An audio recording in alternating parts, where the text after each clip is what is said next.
इस्लामाबाद हमले के बाद इमरजेंसी का ऐलान, और जैसा अभी डीके पांडे सर भी बता रहे थे, वहां हॉस्पिटल है पीआईएमएस। इस अस्पताल में बड़ी संख्या में घायलों के पहुंचने की खबर है। अफगानिस्तान हमले में कई के हताहत होने की आशंका। पाकिस्तान की राजधानी में सुरक्षा व्यवस्था को और कड़ा कर दिया गया है। और ये है वो तस्वीरें।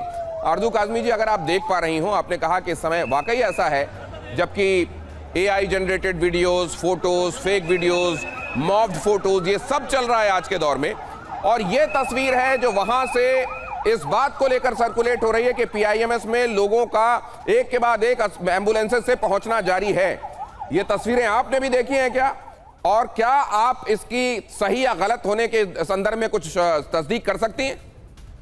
देखिए, ये फोटोज मैंने नहीं देखी, ये नई है या पुरानी, मुझे कहीं से पता करना पड़ेगा, तभी मैं कुछ कह पाऊंगी। लेकिन ये ज़रूर है कि जाहिर है कि कुछ ना कुछ जब अटैक होता है तो कैजुअलिटीज़ भी होती हैं, लोग ज़ख्मी भी होते हैं। और ये पिम्स हॉस्पिटल है, Pakistan institute of medical sciences, जिसका आप बता रहे हैं, इस्लामाबाद में G8 सेक्टर में है ये। और डेफिनेटली अगर ऐसा कुछ हुआ है तो वहाँ पे लोग पहुँच रहे होंगे। लेकिन ये वीडियोज़ नई है या पुरानी, इसके लिए जो है वो चेक करना पड़ेगा।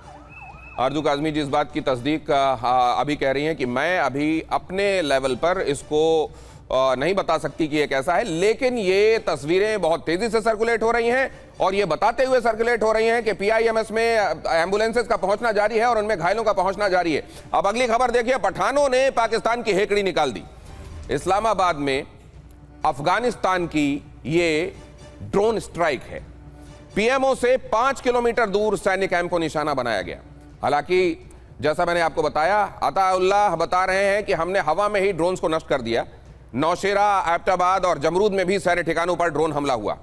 तो यहां सवाल यह है कि अरबों डॉलर का जो डिफेंस सिस्टम लिया गया था, HQ-9 चाइनीज डिफेंस सिस्टम, क्या वो फेल हो गया? HQ-16 एयर डिफेंस सिस्टम धरे के धरे रह गए क्या? और वो पाव पाव वाले जो बम जिनकी बात की जाती है, रशीद साहब बहुत बताते थे, पाव पाव वाले बम, वो कहां चले गए अचानक? अब सबसे बड़ा सवाल तो यह है कि एयर डिफेंस के मामले में अगर आप देखें, तोरखम जो बॉर्डर का इलाका है, वहां से अगर इस्लामाबाद की दूरी को आप देखें तो ये 200 से ज्यादा 250 के अंदर की दूरी है, 200-250 किलोमीटर की।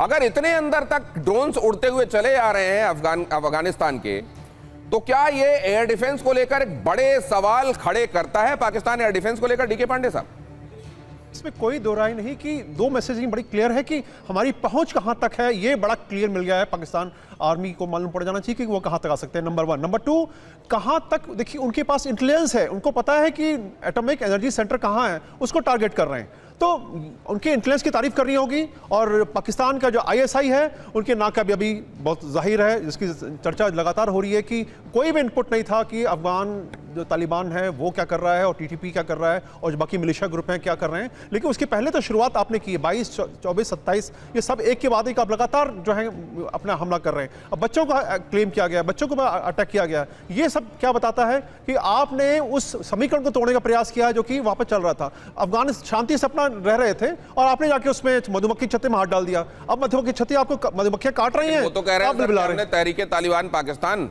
आतंकवादी हैं, उनको प्रश्रय देने वाले लोग और उनके जो ठिकाने हैं उनको हमने निशाना बनाया। सवाल यह है कि पाकिस्तान इस दौर में बहुत सारी तंजीमों को आतंकवादी बताते हुए उन पर हमला कर रहा है, लेकिन क्या पाकिस्तान ने कभी गंभीरता से यह सोचा है कि इस तरह की आतंकवादी मानसिकता को पनपाया किसने है, स्टेट टूल की तरह इस्तेमाल किसने किया है? अगली खबर देखिए, अफगानिस्तान के ड्रोन के अटैक के बाद लेटेस्ट वीडियो सामने आया है। पेशावर में अफरा तफरी का माहौल है। ड्रोन अटैक के बाद भागते दिखे हैं लोग, और ये वो कुछ वीडियोस हैं जिनकी पुष्टि होने के बाद हम आपके सामने रख रहे हैं। यहां पर लोग किस तरीके से उसके बाद पैनिक में दिखाई दिए और वहां से भागते हुए दिखाई दिए, उसकी तस्वीरें हैं ये। मतलब ये तो तय है प्रोफेसर अमिताभ कि वहां निश्चित रूप से ऐसा तो हुआ है कुछ जिसकी वजह से हबड़ा तबड़ी मची है। नहीं, बिल्कुल हुआ है। और जिस तरह के अटैक्स दिखाए जा रहे हैं, चाहे सोशल मीडिया हो या हमारे टेलीविजन पे, उसको देख के लग रहा है कि सिचुएशन गंभीर है।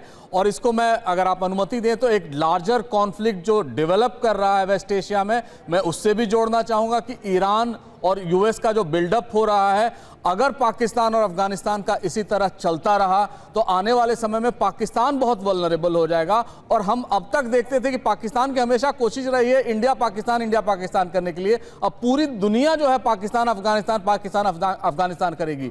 लेकिन ये जो लेटेस्ट बिल्डअप पूरे इस रीजन में है, पाकिस्तान को अफेक्ट करेगा और खासकर अफगानिस्तान। हम सब जानते हैं कि पिछले 100 सालों से न किसी का डोमिनेशन सहा है, न सहेगा, और ये गुरिल्ला वॉरफेयर के स्ट्रैटेजिस्ट है। आगे आने वाले समय में भी पूरे पाकिस्तान को ये तबाह बर्बाद करने की कुव्वत रखते हैं और ये पाकिस्तान को ये बहुत अच्छी तरह पता है। और ये तो अटैक किया इन्होंने मिलिट्री एस्टैब्लिशमेंट्स पे जो कर रहे हैं, लेकिन इनके सिविलियन एस्टैब्लिशमेंट्स पे पाकिस्तान अटैक कर रहा है। यानी इनका जो इंटेंशन है वहां की पॉलिटिकल लीडरशिप को खत्म करना, जो किसी भी तरह से पाकिस्तानियों को खासकर टीटीपी को नागवार गुजरेगा।